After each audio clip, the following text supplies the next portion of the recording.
సరే, పోసాని కృష్ణమురళి అనే ఒక సంఘంలో సంఘం బహిష్కరించాల్సిన వ్యక్తి సార్. అంటే ప్రజల మధ్య ఈ ఒక సంఘంలో ఉండాల్సిన వ్యక్తి కాదు. ఒక దగుల్బాజీ లాగా, ఇష్టం వచ్చినట్టు ఒక సైకో లాగా ఏ విధంగా పవన్ కళ్యాణ్ గారిని కానీ, చిరంజీవి గారిని కానీ, వారి ఇంటిలో ఉన్న మైనర్ ఆడపిల్లల్ని కానీ, వారి భార్య గురించి, చివరికి పవన్ కళ్యాణ్ గారి తల్లి గారి గురించి కూడా అత్యంత నీచంగా మాట్లాడేది. ఏంటి కారణం అయ్యా అంటే, ఇది సోషల్ మీడియాలో ఎవరో ఒక కామెంట్ పెట్టాడంట, అది పవన్ కళ్యాణ్ గారు పెట్టించారని చెప్పి ప్రెస్ క్లబ్ లోకి వచ్చి ఇష్టం వచ్చినట్టు నోటుకు వచ్చినట్టు వాగాడు సార్.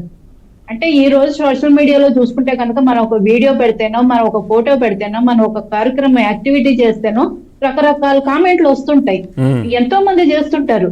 దానికి ఒక సాకుగా చూపించి మీడియా ముందుకు వచ్చి, అది కూడా ఒక ఫిల్మ్ ఇండస్ట్రీ వ్యక్తిగా కాకుండా అప్పటికే పోసాని ఒక బాధ్యతాయుతమైన పదవిలో ఉన్నాడు. ప్రభుత్వ పదవిలో ఉండి నువ్వు ప్రభుత్వ జీతం తీసుకుంటూ, మీ అందరం కట్టే ట్యాక్సుల్లో నువ్వు జీతం పొందుతూ, ఆ పదవికి ఏమాత్రం పని చేయకుండా కేవలం పవన్ కళ్యాణ్ గారిని తిట్టడానికి, చంద్రబాబు నాయుడు గారిని తిట్టడానికి, లోకేష్ గారిని తిట్టడానికి పనిచేస్తావా? ఇది ఇటువంటి సైకోల్ని ఇప్పటికే చాలా డిలే అయింది సార్, ఇప్పటికే చాలా డిలే అయింది. ఇటువంటి వాళ్ళని లోపల వేయాలి, వీళ్ళని శిక్షించాలి. అలాగే ఇందాక మన లాయర్ గారు చెప్పినట్టు, వీళ్ళు ఏ టైం ఫ్రేమ్ లో వీళ్ళ సంపాదన పెరిగింది అంటే, సినిమా ఇండస్ట్రీలో నువ్వు ఎంత సంపాదించావు, ఎన్ని సినిమాలకి రైటర్ గా పనిచేసి నువ్వు ఎంత సంపాదించావు, ఎన్ని సినిమాల్లో యాక్టింగ్ చేసి సంపాదించావు, దాని తర్వాత 2019 నుంచి 24 మధ్యలో నువ్వేం సంపాదించావు, ఎలా వచ్చింది, ఆ సంపాదన యొక్క మూలాలు ఏంటి, ఇవి ఖచ్చితంగా ప్రభుత్వం ఎంక్వైరీ చేసి ఈ విషయాల్లో ఎటువంటి ఉదాసీనత లేకుండా, వారిని క్షమించి వదిలేకుండా ఖచ్చితంగా ఆస్తుల వివరాలన్నీ సేకరించి, నిజంగా మీరు అంటున్నట్టుగా మేడం, ఇప్పుడు వీళ్ళకి ఇచ్చినటువంటి శాలరీ ఏదైతే ఉందో, సుజాత గారు ఎఫ్డీసీ చైర్మన్ గా ఆయన తీసుకున్న జీతాభత్యాలు కావచ్చు, అలవెన్సులు కావచ్చు, ఇవన్నీ కూడా ప్రజలు కట్టినటువంటి పన్నులు, ప్రజల ధనాన్నే ఆయనకు జీతంగా ఇచ్చారు. ఖచ్చితంగా అవన్నీ రికవరీ చేయాలి, ఖచ్చితంగా అవన్నీ సో ఎందుకు ఇచ్చారు ఏంటి అనేది కూడా బయటకు తీయాలి సార్. జీతభత్యాలు మహా అయితే ఎంత ఉంటాయి సార్?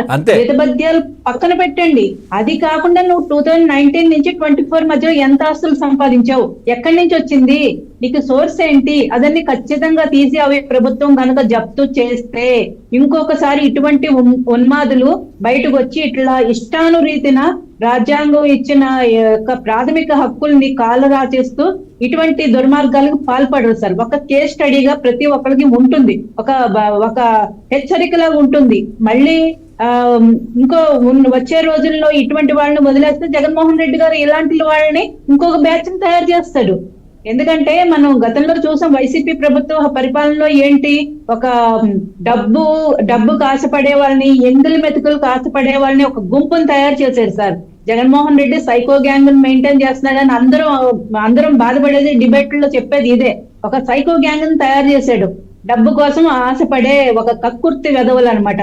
వాళ్ళందరినీ తయారు చేసి పవన్ కళ్యాణ్ గారిని తిట్టు, పదవులను పట్టు, లోకేష్ గారిని తిట్టు, డబ్బు తీసుకో అంటే, మీరు మైహంబుజాల్లో మరి 3 ఫ్లాట్లు కొనేసావు, వైజాగ్ లో ల్యాండ్లు కొనేసావు అంటే ఇవన్నీ ఎక్కడ సంపాదించేసావు? సినిమా ఇండస్ట్రీలో ఎంత నీకు రెమ్యూనరేషన్ వచ్చింది, అదంతా ఉంటుంది కదా, డేటా మొత్తం ఉంటుంది కదా, రెమ్యూనరేషన్ అంతా వైట్ లోనే ఉంటుంది కదా. మీరు ఎక్కడి నుంచి ఎంత ఆస్తులు వచ్చేసాయి? ప్రజలు కట్టిన ట్యాక్సుల్లోంచి మీరు పదవులు పొందారా? పదవులు పొంది మీరు చేసే పనులు ఇవ్వా? నువ్వు ఫిల్మ్ డెవలప్మెంట్ కార్పొరేషన్ చైర్మన్ గా ఉండి నువ్వు చేసింది ఏంటయ్యా?